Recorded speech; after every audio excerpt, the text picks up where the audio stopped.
Hello friends, welcome to the green life with Anamika. आज मैं बात करूंगी, बहुत सारे लोग जानते भी होंगे और बहुत सारे लोग नहीं भी जानते होंगे, लेकिन जो नहीं जानते हैं उनको मैं बता दूं कि आज जो मैं बात करूंगी वो है आद्रा नक्षत्र।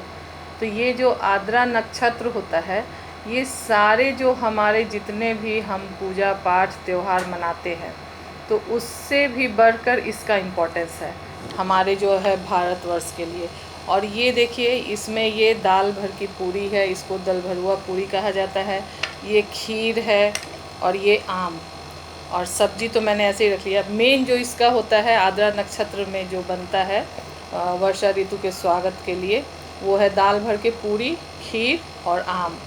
तो इन तीनों से जो है एक तरह से कहा जाए कि इसमें वर्षा ऋतु के आगमन की खुशी मनाई जाती है। ये सब बनाकर कहते हैं ना कि हमारे यहाँ अगर मेहमान आते हैं तो उनके लिए हम कुछ खास डिश बनाते हैं और उनके पसंद का कोशिश करते हैं बनाने का। तो उसी तरह से ये आद्रा नक्षत्र के लिए ये मेन माना जाता है।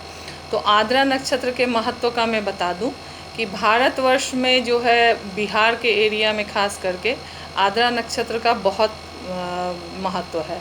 इसलिए क्योंकि आद्रा नक्षत्र का आगमन मतलब कि वर्षा ऋतु का आगमन, और आद्रा नक्षत्र के लगते ही वर्षा ऋतु का प्रारंभ शुरू हो जाता है। और इससे इस बार जो है 2022 में ये 22 जून से लगा है और 6 जुलाई तक रहेगा। ये 15 दिन का होता है। तो इसका इम्पोर्टेंस इसलिए भी है कि सूर्य देवता जो है ये जब आद्रा नक्षत्र में जैसे ही प्रवेश करते हैं, 22 तारीख से आपने देखा होगा मौसम में चेंज यूपी बिहार में लोगों ने देखा होगा कि 22 जून से सूर्य देव जो है आद्रा नक्षत्र में प्रवेश किए और मानसून बिल्कुल बूंदाबांदी शुरू हो गई। और आम भी ऐसा कहा जाता है कि उसके पहले हम लोग पानी में डाल के खाओ और ऐसे खाओ, लेकिन इसके बाद बारिश के बाद आम भी आप खा सकते हैं बिना किसी नुकसान के। अब जो आम खाया जाएगा वो प्राकृतिक रूप से पका हुआ होगा और वो फ़ायदे वाला होता है। तो जैसे कहा जाता है ना, हमारे सभ्यता संस्कृति में एक एक छोटी छोटी बातों का महत्व होता है।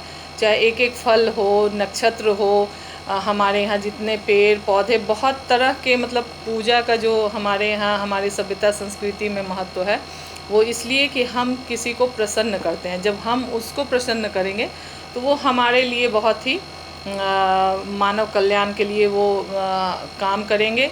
और हमारे जो भी उससे जो रिलेटेड चीज़ है, जैसे वर्षा ऋतु का हमारे लिए इसलिए भी बहुत महत्व है कि हमारा भारत देश जो है वो 70% कृषि पर ही आधारित है, हमारी अर्थव्यवस्था। तो मेनली तो यहाँ गांव के लोग इसे मनाते हैं, लेकिन ये गांव के लोग मनाते हैं। किसान जो है, अगर आद्रा नक्षत्र में बारिश ना हो और जो इसका अंत होता है वर्षा ऋतु का, वो हस्त नक्षत्र जो हथिया नक्षत्र कहा जाता है, वो लास्ट में। तो इन दोनों में अगर बारिश ना हो तो किसान बहुत दुखी हो जाते हैं, और अगर इन दोनों में बारिश हो तो ये खरीफ और रबी के फसल के लिए बहुत ही इम्पोर्टेंट होता है। तो आप सोचिए, अगर हमारे फसल के लिए जो इम्पोर्टेंट है तो किसानों के लिए इम्पोर्टेंट है, तो वो हमारे लिए भी कितना इम्पोर्टेंट होगा। क्योंकि अनाज तो पूरे देश क्या पूरे विश्व के लोगों के लिए ज़रूरत है। तो इसलिए अगर किसान इस पर्व को बहुत अच्छे से सेलिब्रेट करते हैं, तो हमें जो हम दूसरे दूसरे पर्व त्यौहार मनाते हैं, हमें इस त्यौहार को भी इस तरह पूरे उत्साह के साथ मनाना चाहिए।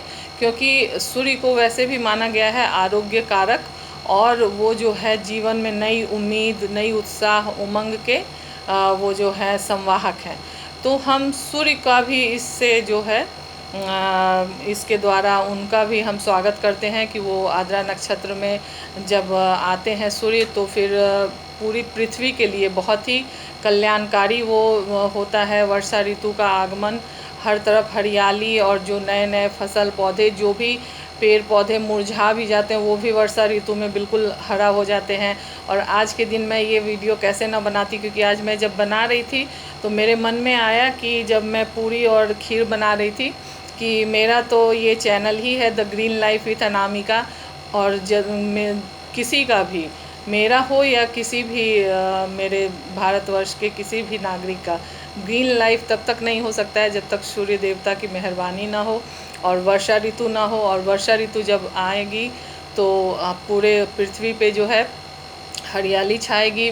पूरे हमारे जितने भी वर्षा ऋतु वाले जो क्षेत्र हैं सब जगह हरियाली आएगी, और ये फसल के लिए हम लोगों के जो है जीवन में एक नए उत्साह और उमंग के साथ ये एक नई ऊर्जा के साथ हमारे जीवन में ये वर्षा ऋतु प्रवेश कर रही है। तो आइए, अभी भी वक्त है, 6 जुलाई तक आद्रा नक्षत्र है। खीर पूरी, दाल भर के पूरी बनाएं और आम के साथ हम जो है वर्षा ऋतु का स्वागत करें, और वर्षा ऋतु का स्वागत करके हम अपने जीवन में खुशियों को आमंत्रित करें, और आगे आने वाले समय हमारा जो है स्वर्णिम भविष्य हो और उज्जवल हो, हमारे बच्चों का, हमारे देश का। इसी के साथ मैं आपसे विदा लेना चाहती हूँ, और इसी तरह हमारे साथ बने रहिए, लाइक शेयर सब्सक्राइब करते रहिए। मैं उन छोटी छोटी पहलुओं पर ध्यान दूंगी जो कि कहीं गुम होता जा रहा है, और जो हमारे जो है मानव कल्याण के लिए, हमारे सभ्यता संस्कृति के लिए बहुत ही महत्वपूर्ण योगदान दे रहा है ये सब। अगर सोचिए, अगर आद्रा नक्षत्र ना आए, वर्षा ऋतु ना आए तो क्या हो, इसकी कल्पना भी नहीं कर सकते हैं। तो इस तरह की जो बातें आजकल ऑनलाइन सब कुछ मिल रहा है, लेकिन जो बातें मुझे लगेंगी कि कहीं हम उससे दूर होते जा रहे हैं, तो वो मैं ज़रूर लाऊंगी। और मेरे साथ बने रहिए, और अपना जो है लाल बटन दबा कर सब्सक्राइब ज़रूर कीजिए।